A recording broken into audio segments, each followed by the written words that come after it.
Good evening, everyone. Welcome to this 8th lecture session of the course Computational Fluid Dynamics.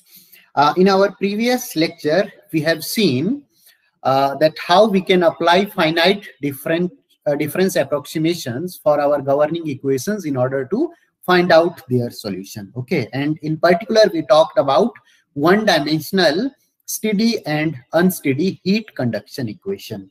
And while explaining the concept of unsteady heat conduction equation, I have introduced the time difference schemes, time marching schemes. So these were explicit, implicit, and Crank-Nicolson scheme. Okay, and we have also seen that while we are going with the steady one-dimensional heat conduction equation, we are getting our metric system as tri-diagonal matrix only, so which can be solved using Thomas algorithm or tri-diagonal matrix algorithm. Okay, now let us try to see that if we include non-linearity into our equation, then what will be happening. Okay, so say now I have the same equation which I told you earlier. So unsteady one-dimensional heat conduction.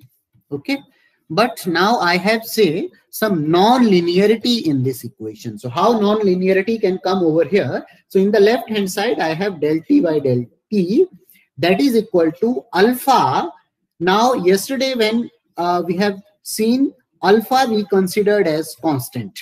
Now let us consider over here that thermal diffusivity, this constant alpha over here, is nothing but a function of temperature. So temperature over here is nothing but a dependent variable, and this thermal diffusivity is actually becoming a function of dependent variable. Okay, so this term over here now has become nothing but non-linear term.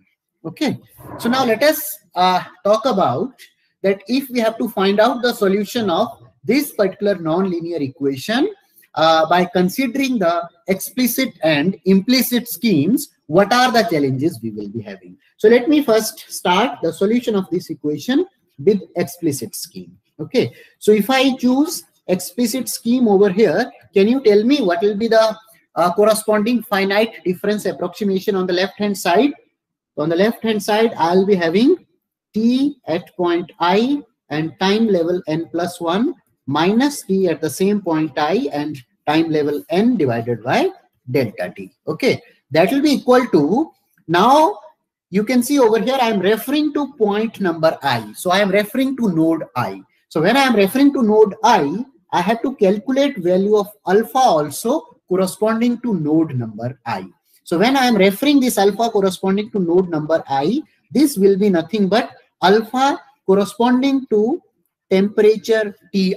And if I consider the explicit scheme, then what we do, we take in the right hand side that we are obtaining the values at the previous time level n. Okay, so I will be having alpha at point I, where this is nothing but alpha corresponding to temperature Ti, and that we are calculating at time level n. So this times for del square T by del x square, if I write second order accurate central difference scheme, I'll be finding T at point I plus 1 n plus T at point I minus 1 n minus 2 Ti n divided by delta x square. Okay, so this is my explicit scheme when I'm considering over here non-linear term also into consideration. Okay, so you can see Sir, what will be the argument of alpha? Will it be T, I, N here?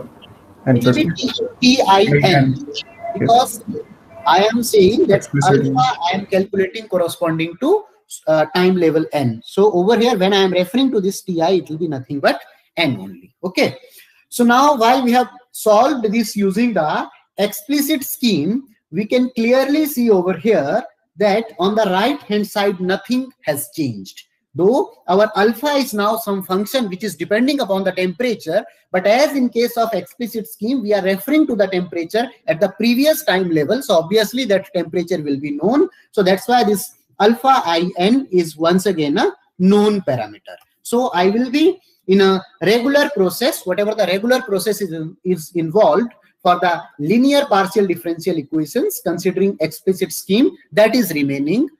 same if we are including the non-linearity also. Okay. Now let me go back to implicit scheme. So if I now consider the solution of this equation using implicit scheme, then can you tell me what will be happening? If I consider implicit scheme, I will be finding in the left hand side Ti at n plus 1 minus Ti at n divided by delta t, which will be remaining as it is same. And while I'll be calculating the value of alpha at point I, so this value now I have to calculate instead of time level n, I have to calculate this at time level n plus 1. So alpha I n plus 1 over here is nothing but alpha corresponding to temperature at node I, but this now we are calculating at time level n plus 1. Okay. And in the inside, we will be having approximation for del square T by del x square, and that will be nothing but T at point I plus 1 n plus 1 plus T at point I minus 1 n plus 1 minus 2 Ti at time level n plus 1 divided by delta x square. So now over here, if you see, we have actually we have got the algebraic system of equations, but this algebraic system of equation has also become non-linear. Okay, so you can see over here, this algebraic system of equations has also become non-linear, because whatever the alpha we are having outside this, that is also actually one unknown quantity. Okay, so with each of the time level, one more unknown is coming into consideration. So the solution of this type of equations is actually more complex and more challenging. Okay, so that's why what we do, we take the middle way. Okay, so what middle way we will be taking? We will be saying, now considering the complexity of the non-linear solution, we will be taking some middle way, and we will try to linearize this algebraic equation. So how we can linearize this equation?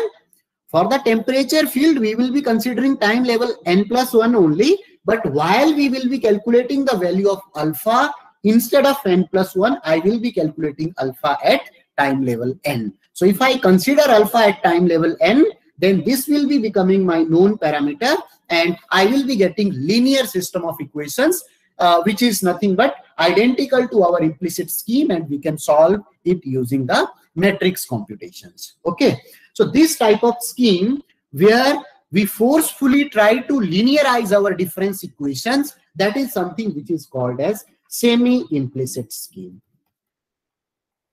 Okay, so we will be going over here for semi-implicit scheme. So semi-implicit scheme is nothing but some middle way in between the explicit and the implicit scheme. So over here, what we want to do, we want to forcefully linearize the difference equations, okay, in order to take the advantage of linear system of equations from easy solution point of view. Okay, so this type of forced linearization is something which is referred to as semi-implicit scheme. So considering the semi-implicit scheme, I will be getting discretization as Ti n plus 1 minus Ti corresponding to n divided by delta t.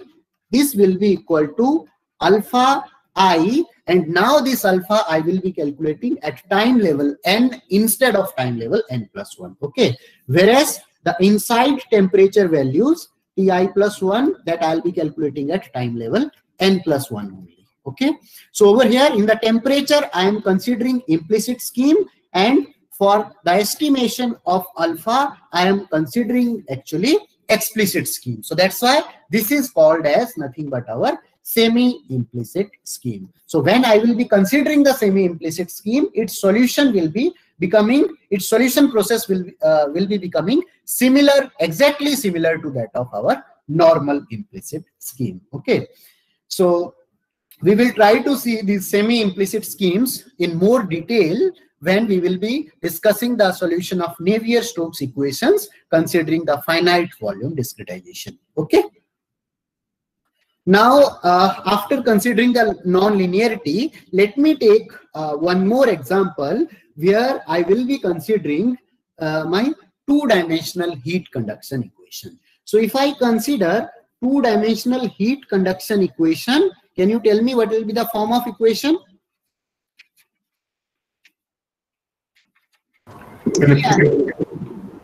Okay, so say I am considering under steady conditions. So it will be del square t divided by del x square plus del square t divided by del x del y square equal to 0. Okay. So now what I will be having? I will be having some two-dimensional domain. Say this is my x direction, this is my y direction, and over here I will be having divisions of this domain. Say this is my point I comma j. So now I am having the distribution in both the directions with reference to space only. So I will be calling my points I, j, and both indices I will be using in the subscript. Okay.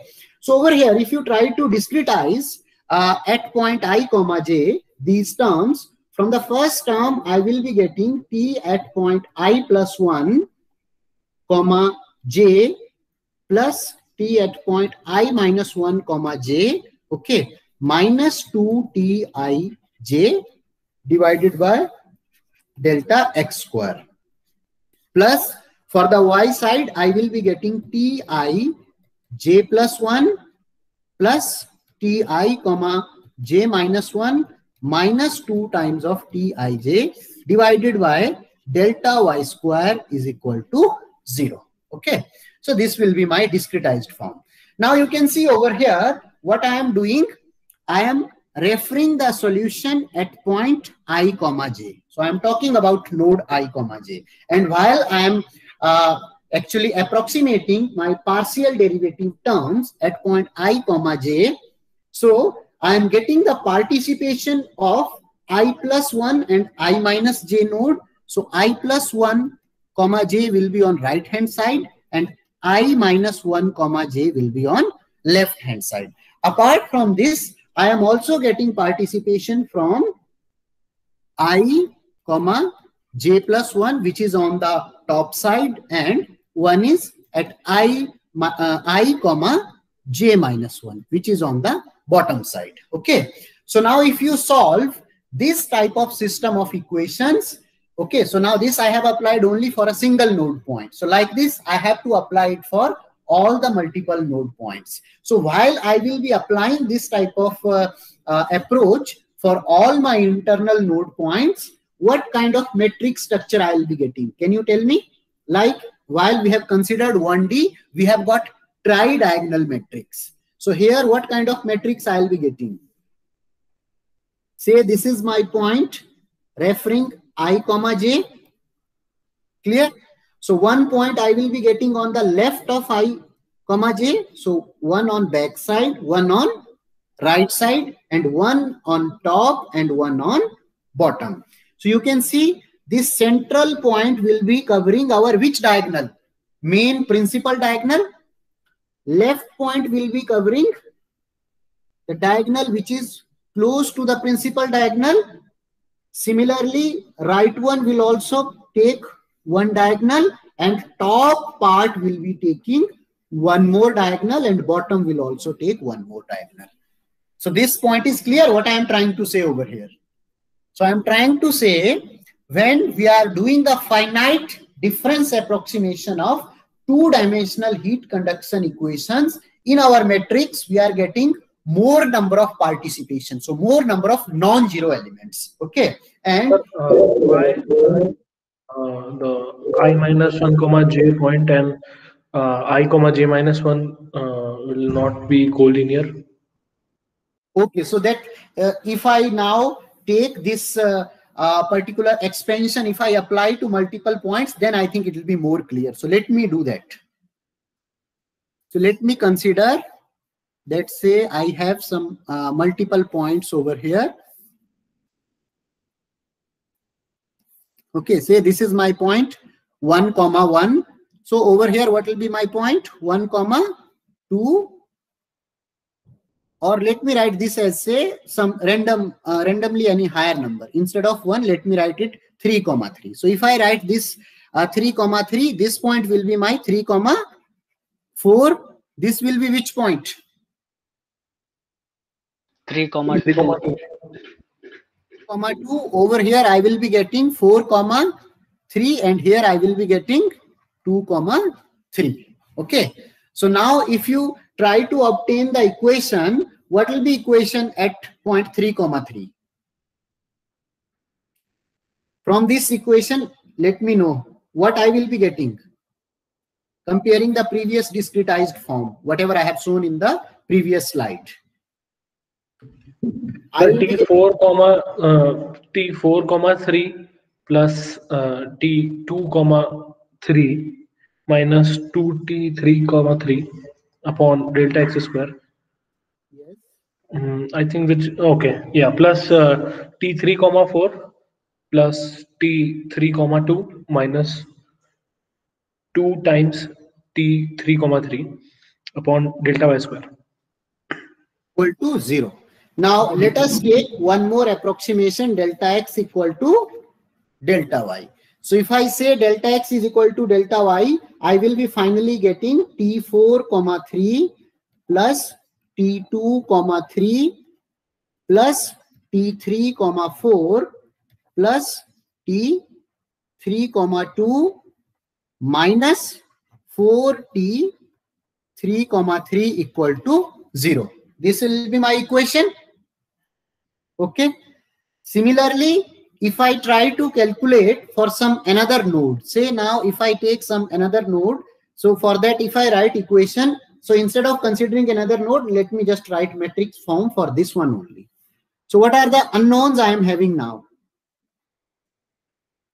So I am having unknowns as T43, T23, 34, 32 and 33. So basically I have to write this in the sequence. I have not written it in the sequence. So initially you can follow all the terms which are with 3. Okay, so 32, 33, 34, and then you can involve the terms T43 and T23.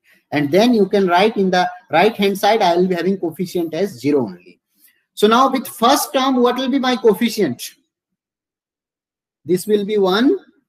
Another will also be 1. Okay, 1. so now actually, though I have not written it in the correct order. So if I write it in the correct order, then probably all my terms will be actually all together.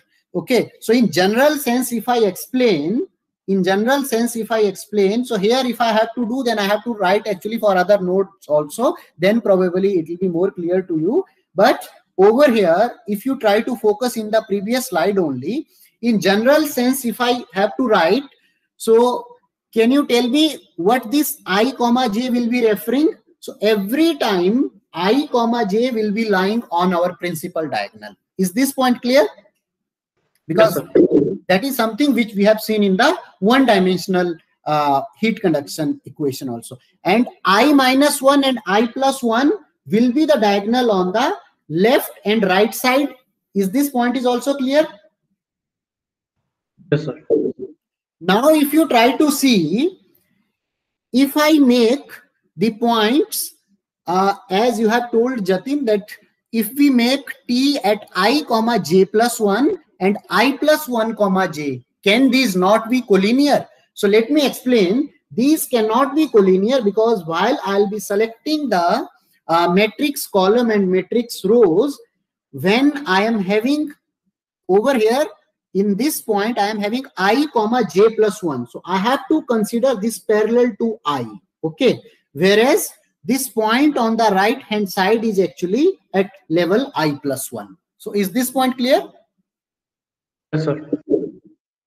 So considering that, what we will be getting, considering that all I level terms we have to keep in a single column single row and single column, considering that analogy for identifying our different rows and columns of the matrix, we will be finding when we are considering the two-dimensional system, our two-dimensional system will result in what kind of matrix? It will result in pentadiagonal matrix.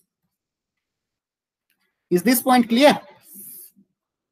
So what we will be finding in place of tridiagonal matrix, if we consider two dimensions into consideration, we will be having nothing but pentadiagonal matrix. So in case of pentadiagonal matrix, finding out solution of this matrix will be actually more complicated in comparison to the solution of the tri-diagonal matrix. So that's why what we do, we are having one scheme which is called as ADI. Okay, so what scheme we are having? We are having nothing but ADI scheme. So ADI is referred to as alternating direction implicit scheme.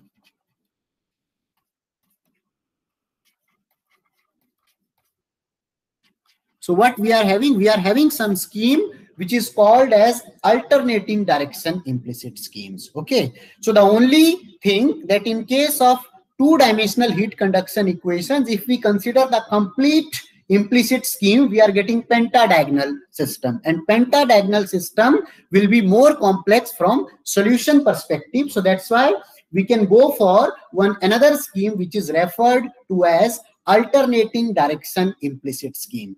In case of alternating direction implicit scheme, what we will be doing, first we will be considering x direction as implicit. First I will be considering x direction as implicit and y direction as explicit. So if I consider x as implicit and y as explicit, in that case, the only three unknowns I will be getting ti plus 1, n plus 1, ti minus 1, n plus 1, and ti n plus 1. So here j is also there with all. Is this point clear? So if I consider alternate direction implicit scheme, first what I will be considering only implicit along my x direction. Okay, and along the y direction I will consider all the values at previous time level. So if I consider all the values at previous time level for y, these will be considered as known parameter. Once I have got these new values considering x as implicit and y as explicit, then further I will be proceeding my solution by considering x as explicit. But this explicit I will be now considering at time level n plus 1, because already now I am knowing the solution for x in n plus 1, and then I will be considering y as implicit at time level n plus 1. Okay, and this explicit I will be considering n over here. Okay, so this is how, by involving this particular alternating direction implicit scheme, actually we can convert our pentadiagonal system into tri-diagonal system. So what are the examples of this scheme that we will discuss in later portions of this course in more detail. Okay, so at this point just I have introduced you the concept. Only challenge I explained with two-dimensional problem that our matrix system will be becoming pentadiagonal, which is more complex to solve. So considering the broader idea, we are having some alternate direction implicit scheme, which in detail we will see later. But what we do in this case, we first consider one direction as implicit and other as explicit. Okay, so this helps us in conversion of pentadiagonal system into tri-diagonal system, which is more easy to solve. Okay, but in detail and examples of this scheme we will try to see in the later portions of this particular course. Okay, now I'm sorry for that, but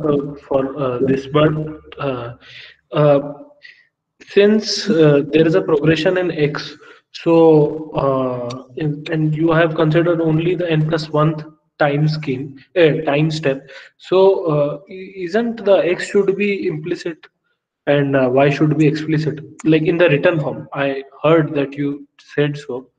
Yes, So yes, it is yes, written there. yes, that is correct. That is correct. So over here, when I will be writing the variation with j plus 1, that I will be writing at time level n. Okay. So Like below it is written, yeah. So that's my question. Below it is x is explicit n plus 1. yeah, below why I have written explicit n plus 1, because if first you are considering x as implicit, that then already we are knowing the solution at n plus 1 from the previous step. So that's why Okay. x is becoming explicit in the next step. Yes, sir. Understood. Okay. Okay, so now after this discussion, let me once again go back to my previous argument, which I told you in the last lecture, that in case of explicit scheme, we cannot go for delta t beyond some prescribed limit. Okay, so from there, where that prescribed limit is coming. Okay, so if we have to find out from where that limit of x is coming, what we have to do, we have to go for errors and stability analysis.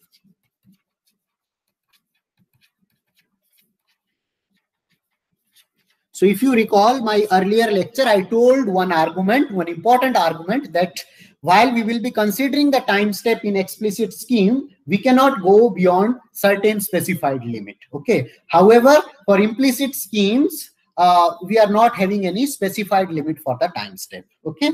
So it means there is something in case of explicit scheme which is restricting us to go beyond certain value of time. So from where that limiting factor of the time is coming, that is something which is explained with the concept of errors and stability analysis. Okay.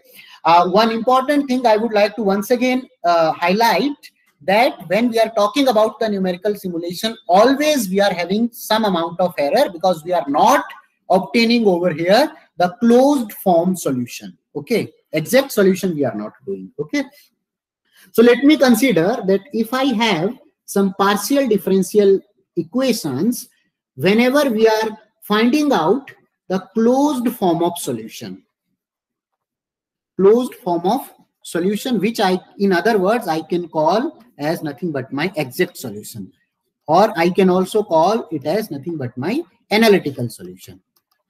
So let me say that A is the analytical solution of some partial differential equation. Okay. Now let's say I have applied discretization and I have converted this partial differential equation into finite difference equation. So when I will be converting this partial differential equation into finite difference equation, what I will be getting, what kind of error I will be having in the solution? I will be having nothing but my truncation error, because while I have shifted from partial differential equation to finite difference approximations, I have removed some higher order terms from my Taylor series expansion. Okay. So for this finite difference equation, whatever I am having, let me consider the exact solution of this equation as D. So what I am saying, D is the exact solution of this particular finite difference equation. Then what will be my truncation error? Can you tell me what will be my truncation error? See, if I have partial differential equation, the analytical solution of that partial differential equation is something which I have called A. Okay. And after that, I have converted this partial differential equations by considering the finite difference approximations into some set of finite difference equations. Now, while solving the finite difference approximations, if I am not rounding off or truncating any of the numbers which I am getting over here during the solution of finite difference equation, obviously I will be getting the exact solution of this finite difference equation. So that exact solution of this finite difference equation I am considering as D. So what will be my truncation error? While I shifted from PDE to finite difference equation, I have removed some of the terms of the Taylor series. Okay. So these has already encountered some error into my finite difference equation. So that error will always be there in my solution also. So that's why what will be my truncation error over here? A minus D. A minus D. A minus D. Yes. So A minus D over here is nothing but my truncation error. Okay. Now, while I'll be solving this finite difference equation using the computers, obviously computer cannot go up to infinite number of points after the decimal point. Okay. So in the computer also, we will be having a requirement of some storage space where these numbers will be stored. So computer will be storing the numbers up to some decimal, finite number of decimal digits after the decimal point. Okay, so as we are having some finite number, so while we will be finding the solution, what we have to do? We have to, in actual practice, we have to do some round off of numbers.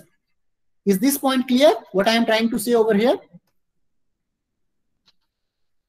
Yes, sir.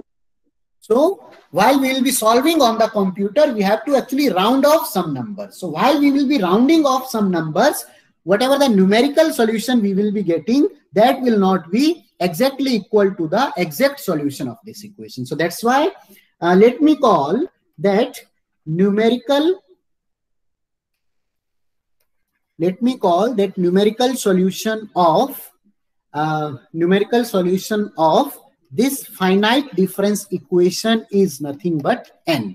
So if n is the numerical solution of finite difference equation, then what will be my round off error? D minus n. A minus n or anything else? D minus n. D minus n. D minus n, yes. Okay, so over here you can see we are having two types of errors introduced. One is truncation error, which is coming because of the discretization, okay, which is A minus D, and we are having one more error, which is round off error, which is nothing but D minus n, and this is coming because of the solution. When we are doing in the computer, we have to take finite number of digits only in a number after the decimal point. Okay, so what will be happening? This will over here, let me call the round off error by some symbol epsilon. So I can say epsilon is nothing but equal to D minus n. Okay, so now if I talk about these two types of errors, truncation error is something which is some fixed value. Okay, so this fixed value will not be actually propagating when we will be marching our solution in time. Whereas round off error is something which is associated with the solution at each and every time step. Okay, so that's why the propagation of the error which we will be having, that will be only associated with the round off error. Is this point clear or not?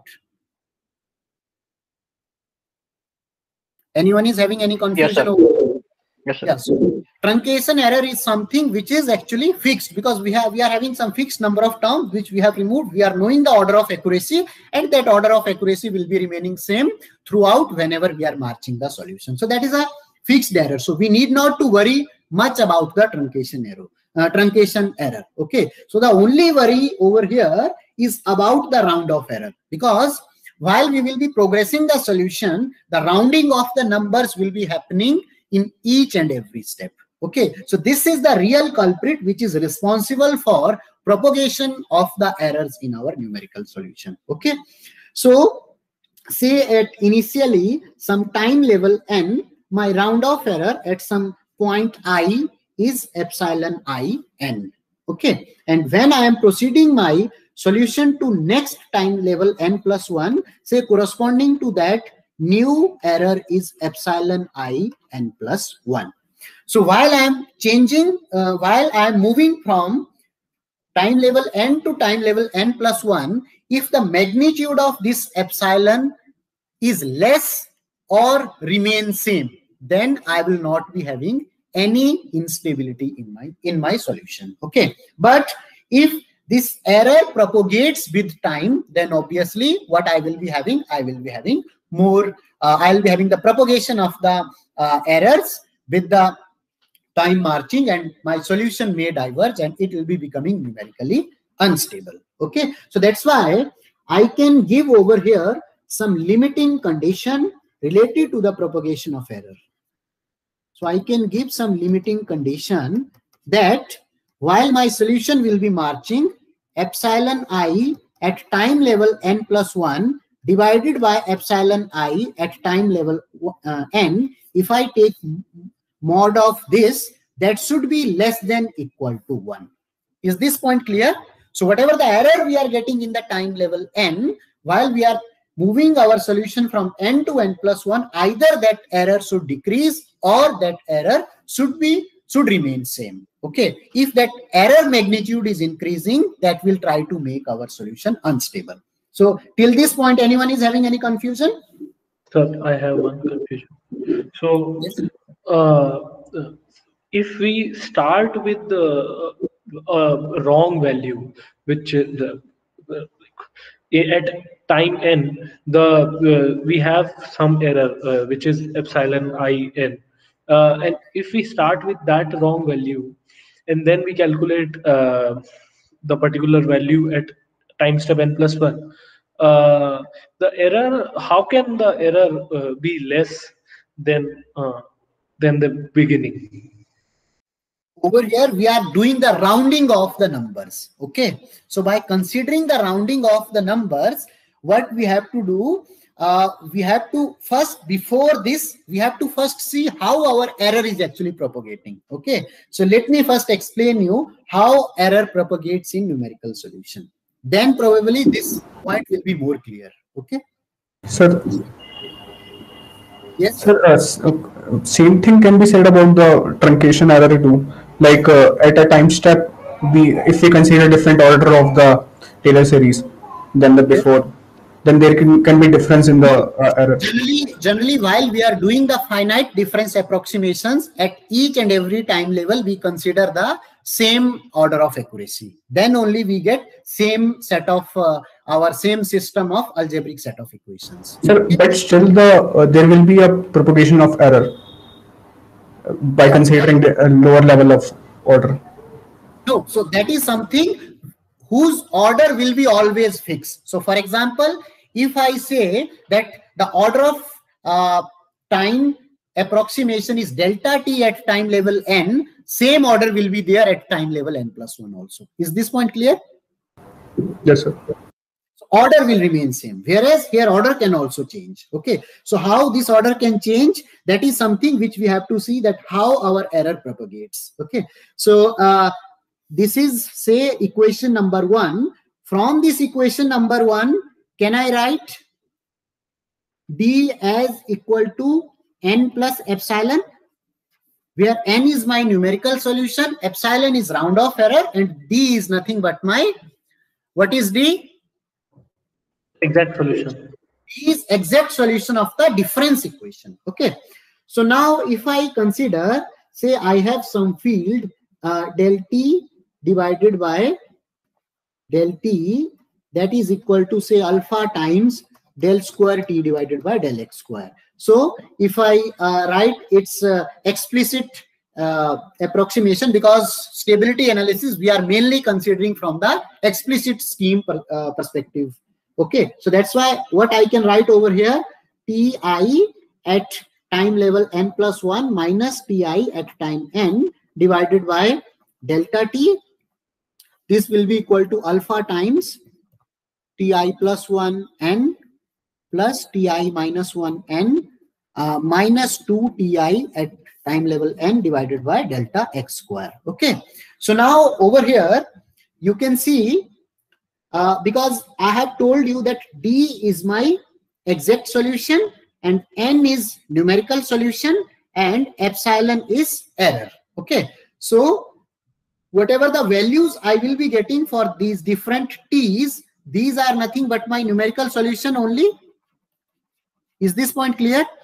So from this equation, while I will be finding the values of t at different node points, that will be nothing but my numerical solution. So that numerical solution I can replace in this equation number 1, say equation number 2, with exact minus epsilon. So I can write in place of t I n plus 1, I can write d minus epsilon at node I and time level n plus 1. Can I write like this? Yes, sir. Okay, so similarly I'll be writing for node ti also. So for node ti it will be d minus epsilon at I time level n, and let me take delta t on the other side, so I can write alpha delta t by delta x square times d minus epsilon at I plus 1 n plus d minus epsilon at I minus 1 n minus 2 d minus epsilon at in divided. Okay, so this is what I'll be getting. Now, if you segregate the terms of d and epsilon separately, what I will be finding? I will be finding di at n plus 1 minus di at n divided by delta t. Okay, minus epsilon I at n plus 1 minus epsilon I at n divided by delta t. That will be equal to, sorry, delta t I will not be writing over here because delta t I have taken on the right hand side. So I'll be writing over here alpha delta t divided by delta x square into, now here also I will segregate the terms involving d. So terms involving d are d at I plus 1 n plus I minus 1 n minus 2 di n. Okay, and then after minus sign I will be having the terms involving epsilon, and the terms involving epsilon are epsilon I plus 1 n plus epsilon I minus 1 n minus 2 epsilon I n. Okay, so this point is clear. Now, if I am saying that D is the exact solution of this particular finite difference equation, equation number 2. So if D is the exact solution, then this left hand side and right hand side of the D will be exactly same. Do you agree to this point? Yes, sir. So if D is the exact solution of this particular equation number 2, so when I will be substituting the value of D over here, so whatever I will be getting on the left hand side, same thing I will be getting on the right hand side also. So that's why these D terms I can cancel out. So if I cancel out D terms, I will be getting finally that epsilon I at time level n plus 1 minus epsilon I at time level n is equal to alpha delta t by delta x square times epsilon I plus 1 n plus epsilon I minus 1 n minus 2 epsilon I n. Okay, so it means the way your solution is marching with time, your error is also marching in a similar fashion. So now, can you relate how our round off error can propagate with time while we are marching our solution in time? Okay, so now epsilon I at n plus 1 divided by epsilon I at n should be less than equal to 1 for our scheme to be stable. Okay, so the way our solution is actually, numerical solution is marching with time, in a similar way our error also march with time. Now let me tell you, anyone is having any question at this point? Sir, how did you expanded those terms on the right hand side? Which term? Previous, in the Oh, previous, D minus, yeah, this nothing but I am last equation. sorry. Sir, last equation. Last How did you expanded that from this, from the earlier one? Right. This I have not expanded. So this I have not, what I have done in the previous equation, I have just removed these D terms because this is same on the left side and the right. No, sir, before that, like D minus epsilon. So this is nothing but when I am referring to a numerical solution at I plus 1, that will be at I plus 1 n, and I, so initially I have written jointly as giving the common subscript 2. Okay, sir. Okay. Okay, so now let me consider that at some time level n, what is the distribution of epsilon? So say I have some domain whose center is this, and I am considering say positive x direction like this. So if L is my domain length, so say L by 2 domain is in the positive side and L by 2 domain is in the negative side. Okay, so I have some symmetric situation. So say in this one, I have some distribution of error as some random distribution, something like this. Okay, so what is this? This is nothing but epsilon I as function of x at time level n. This point is clear. So what I am saying basically, when I am having the different values of x. Along the different values of x, I have different I levels. Okay, so at each and every location, we are having some different magnitude of the error. So some distribution, random distribution, arbitrarily I have taken as epsilon I at level x, epsilon as function of x at time n. Okay, so this is some say random distribution I am having at any time level n. Now, just one thing I wanted to know, can you explain me why I have considered at the boundary elements value of error to be 0?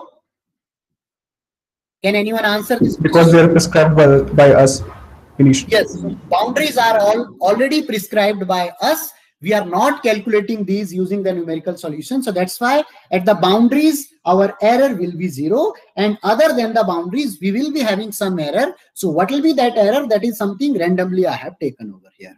So can I, by considering any method, any mathematical formulation, can I approximate this random error distribution? Any normal of the distribution? No, this is not normal distribution. This is not normal distribution, but we can assume the error distribution to be normal. Let me consider this is some random, arbitrarily some random distribution. So can you apply the principle of Fourier series over here? Yes, sir. So by using the Fourier series approximation, I can say that this epsilon I as function of x at time level n, that will be equal to nothing but say summation over the am is say some amplitude e exponential of iota kmx. So this is nothing but my Fourier series. Okay, so what we are having in the Fourier series, we are having a0 plus a1 cos x up to an, then we are having some terms involving coefficients b with sin x. Okay, so e power iota kmx is nothing but cos x plus iota sin x. So it is involving both sine and cosine series, and am over here I am referring to nothing but my amplitude term.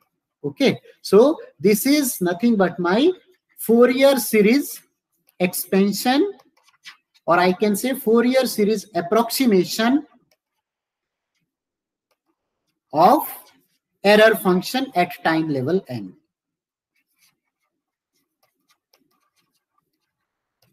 This point is clear, or anyone is having any doubt?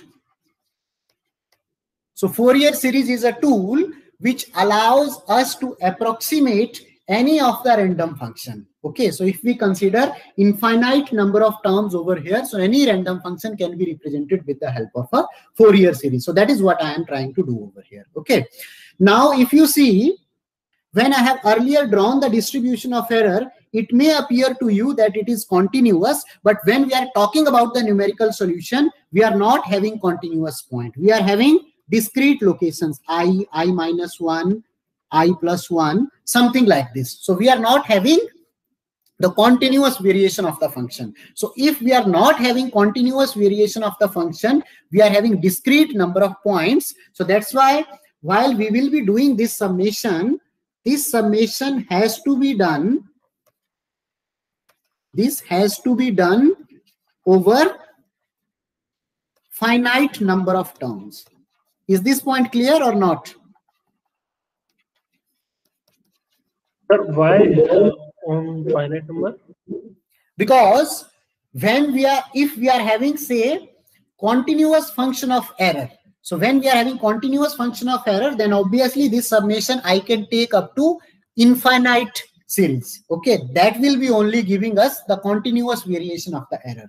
But when we will be considering only, we require the error value only at some discrete set of points. So in that case, I will be having some limited value of this summation, some maximum limiting value, which will be giving me exactly same value of error at the discrete points, whatever we could have got as per our distribution. But in between the discrete points, we are not interested in finding the value of error. So that is just the requirement specific condition, right? Yes, requirement specific condition. Yes, because we are not having continuous function. Okay. So let me stop at this point, and then we will have further discussion in our next lecture. So you can revisit some of these concepts, and then if you are getting any queries, that also you can discuss in the next lecture. Okay.